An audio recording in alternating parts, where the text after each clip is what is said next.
So before we start looking at the course content, really important to sit down and think about what do you want to learn on this training course. What is your starting point? What is your background? What experience do you have at this strange art of picking up the phone, speaking to strangers and trying to get in to see them or engage them in some way with a sales activity? And what would you like to achieve as a result of gaining these skills and these abilities? Would you like it to gain more sales, to further develop your existing accounts, to launch markets, new business, and so on? So I'd like you to make some notes here and think carefully before we get into the program. What is your experience? Some, none, or lots? What are 2 or 3 things that you would like to be able to do better, faster, quicker, or easier as a result of this training course? What are some of the questions in your mind, some of the things that you find challenging, or if you've never done this before, you think you would find challenging? Now, you might want to learn anything and everything, but just think carefully about this for a moment. How would you start a conversation with someone you hadn't spoken to? What objections or reactions would you expect? What questions might they ask you about your products, services, or business? And the third one is really, how will you use what you will gain and learn from this training? So just take a moment, a piece of paper and a pen, and jot down the answers to these 3 points or questions before we continue.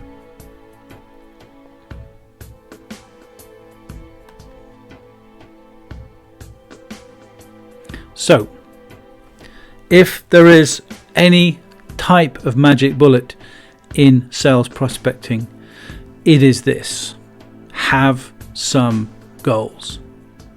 I mean, this is true of almost anything you ever do, every endeavor, everything you ever want to achieve. You need to set a goal, because the goal is where activity is justifiable. All those hours of preparation and practice and difficult things we don't like doing, but we have to do because they are necessary to achieve our goal. This is the key to success. The goal is the way you motivate yourself. It's the way you push through that feeling of, I don't want to do this. It's that reluctance that you have. It's just thinking about the goal. So let's set some goals. And there are 3 goals that I would like you to write down and consider carefully before we even begin to discuss the telephone skills. Number 1 is how much new business, how many new opportunities, how much pipeline would you like to achieve in addition to what you already have in the next 6 months. The second box, or the second thought, is really about what particular number of appointments or opportunities would you like to add to that. Now, you may make physical appointments face to face, or you may do telephone or webinar or web conference, video conference type calls. But put down a number of additional calls or appointments you would like to achieve per month in the next 6 months on average. And the third type of goal you can set for prospecting is what I call strategic or specific goals. So there might be a particular client that you'd like to get into. There could be more business you'd like to gain from existing customers, different departments, different contacts, and so on. Or maybe there's a new market or a new product or service you want to put in front of people. So just take a moment, a piece of paper, and write down the goal you would like to achieve in the next 6 months in terms of pipeline, value, and sales, the number of additional appointments or opportunities per month, and any particular strategic goals. A good place to put those is somewhere you will see them every day. Keep them in mind, keep focusing on them, and do what you have to do to achieve those goals.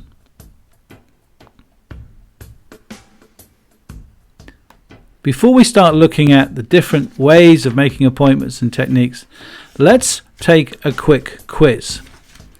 A quiz that will help us to understand some of the dynamics of calling by telephone, by cold calling, by making those efforts to reach out to people who we haven't spoken to yet. So once you've completed the quiz, let's have a look at some of the answers and the reasons behind them. Number 1, cold calling is a numbers game. The more calls you make, the greater your chance of success. This has been the mantra for years, millennia. People have said it's all about cold calls, it's all about number of calls. Do you agree? Do you disagree? Well, I kind of agree and disagree at the same time. The fact is, volume of calls is not really necessary in most markets, so I'm going to err on the side of disagree. If you're selling cash registers or something to every business, like some of the insurance calls we all receive, then literally it is all about number of calls. Most of us work for specialist businesses, and we have a finite number of prospects. So it's really about quality of calls, not quantity in that regard. Question number 2. Which is the best return on investment of time and money? I put down a few ideas. Pay-per-click on search or social media, exhibitions, networking events, trade advertising, direct mail or email marketing, telephone prospecting, what we're talking about, or something else. Handing out leaflets in the street, advertising on the side of a van, billboards, television advertising. What gets you the best return on investment when it comes to adding opportunities into a sales pipeline and growing a contact base? You know what the answer is? It's E. It's telephone prospecting.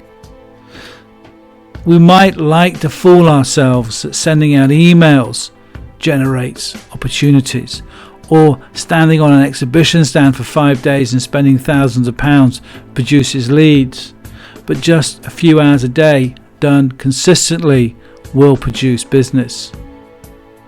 Number 3, you need the name of people responsible for the area of opportunity that you look after. How do you find that name? Do you phone up and ask the receptionist? Do you go on LinkedIn? Do you Google? Do you do something else? Look up in a trade directory or a local newspaper? Well, the fact is, if you don't know the name, you're not going to get it. No one gives out names today. They never did, I don't think.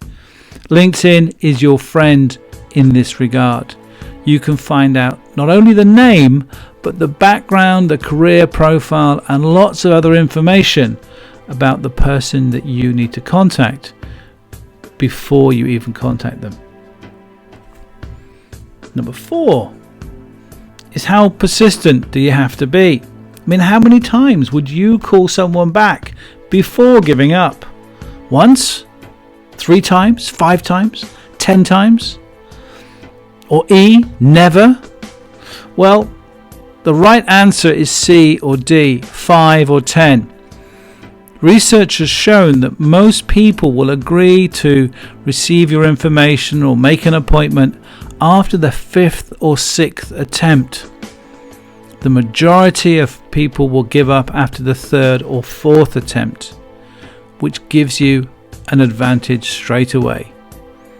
So the secret in many ways is to recognize one simple truism. When a customer or a prospective customer says no to you over the phone, when you make a request to go and see them or discuss some aspect of business with them, they're not saying no, they're saying not now. This is on the proviso, of course, that you've targeted that company carefully and you have a genuine reason to call. You know they're in the market, or they may one day be in the market for whatever it is that you propose. So when they say no, they mean not now. You call someone today, they're not interested. You call them in 2 months' time or 2 weeks' time, suddenly something has shifted, someone has said something in their business, and they're in the market. If nothing else, if you're in a competitive arena, It's just about hanging around long enough to another supplier, an incumbent supplier in one of your target customers, makes mistakes. Then maybe the door is just a little bit ajar. The one thing that none of us can control in marketing is timing. But sales prospecting done regularly, repeatedly, through targeted customer contacts and prospects will produce results. Number 5. Which do you think is the most important element in telephone prospecting? A nice voice, a positive attitude, or good product knowledge?